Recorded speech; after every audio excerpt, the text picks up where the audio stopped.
After years of fighting, World War I had left the world in ruins. In particular, the Ottoman Empire would fall after a series of crushing losses during the war. With thousands of square miles of land in the Middle East and Europe left for the taking, the Allies had to decide what to do with the former Ottoman Empire. At the Treaty of Versailles, a solution to this problem was found, and this solution would come in the form of a mandate system.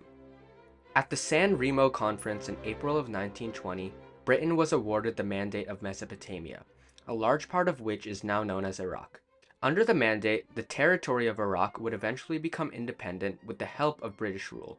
The native people and former Ottomans were fearful of the new mandate system, as they believed it was just a rework of European imperialism. A revolt would start in May of 1920, with both Sunni and Shia Muslims meeting in mosque to discuss the new mandate system. Iraqi representatives were chosen during these meetings to present an argument for the independence of Iraq to British officials. The argument was rejected by the Iraqi Civil Commissioner Arnold Wilson due to its impracticality. Word of this rejection spread to the south of Iraq, angering thousands of Iraqi people.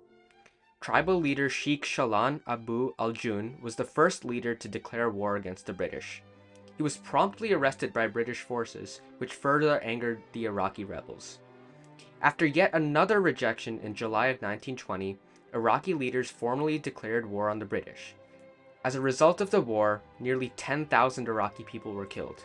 The British would spend £40 million on the war, which was nearly double their budget for Iraq. The war would prompt the British to re-evaluate their approach in Iraq, opting for a more indirect method of control.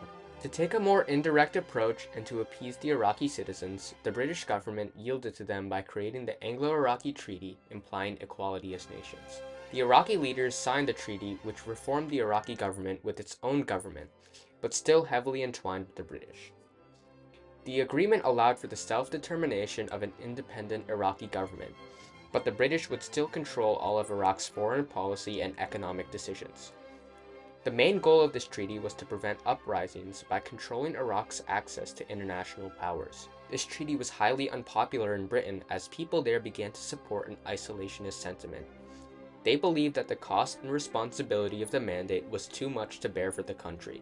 Over the next 8 years, the Iraqi government faced many coups and threats of governmental instability, leading to a need for the British to re-establish their sphere of influence in the mandate.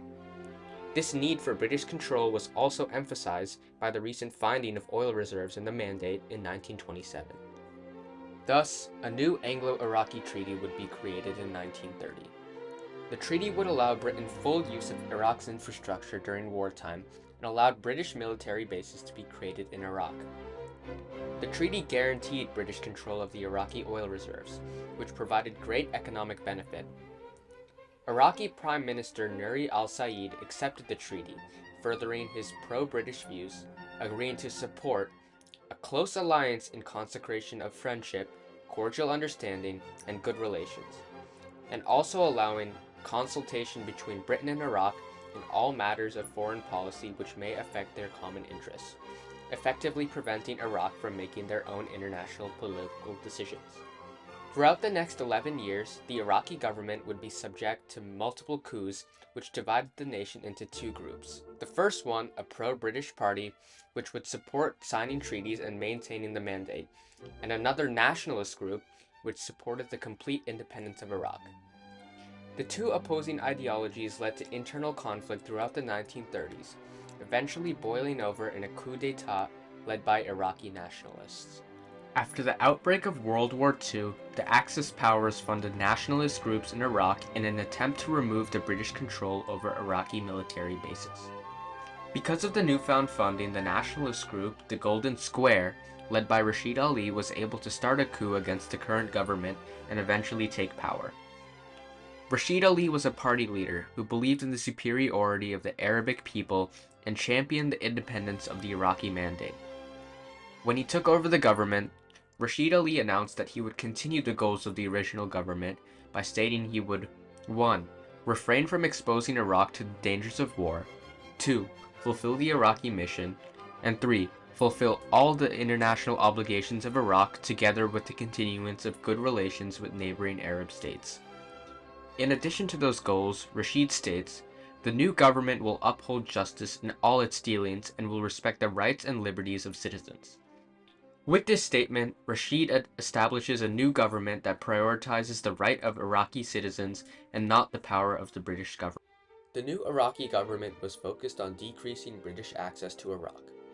Under the leadership of Rashid Ali, who gained power in the coup, Ali would violate the 1930 Anglo-Iraqi Treaty and would remove British troops from Iraqi soil. The British refused to recognize this new Iraqi government under the Golden Square, and the Axis powers of Germany and Italy fully recognized the Iraqi government. The Axis powers would extend World War II to the Middle East. The new Iraqi government wanted to rid themselves of their former colonizers, so they deposed British troops and took back their military bases, thus starting the Anglo-Iraqi War against the British in 1941.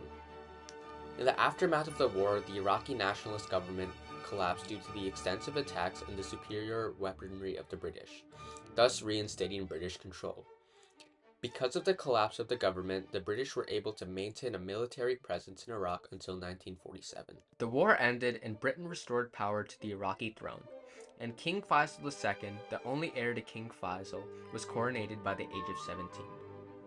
During his reign, the country saw an era of unprecedented growth, as they began the construction of schools, hospitals, bridges, and government buildings. The country's most major change, however, was its ability to focus its resources towards oil extraction. However, the growth was met with backlash. Similarly, as resources and freedoms became more available to the public, the upper class wanted to restore the traditional Iraqi government.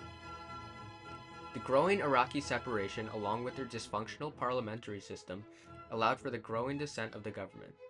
The Free Officers, a coalition of high-ranking government officials, organized a coup on July 14th of 1958. The next 50 years would see a series of coups, rebellions, and revolutions until they would claim power in modern-day Iraq. The effects of colonization had created a perpetual era of instability in Iraq, and when the British had left, they had appointed their figurehead, who was not even of Iraqi descent. Continuing the pattern of misrepresentation and instability in Iraq, the Mandate of Iraq was ill-managed, leading to a constant instability and a struggle for power within the country.